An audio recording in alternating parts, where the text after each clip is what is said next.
আসসালামু আলাইকুম ভিউয়ার্স, কেমন আছেন? আশা করি ভালো আছেন। জি, আমি বিডি মিজানুর বলছি, ঢাকা বাংলাদেশ থেকে।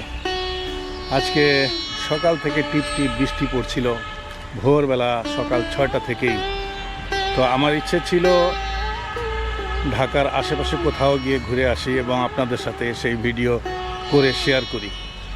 তো বাসায় এতক্ষণ ছিলাম, টিপ টিপ বৃষ্টি পড়ছিল, বৃষ্টিটা একটু থেমেছে, সেই জন্য বাইরে বের হয়ে এলাম। বাসায় আর থাকতে ইচ্ছে করছিল না। তো দেখুন, বৃষ্টি থেমে গিয়েছে। এই যে মাঠ, চমৎকার। এদিকে গাছপালা রয়েছে, মাঠে পানি জমে আছে, দেখতে পাচ্ছেন। এটি একটি ফুটবল গ্রাউন্ড।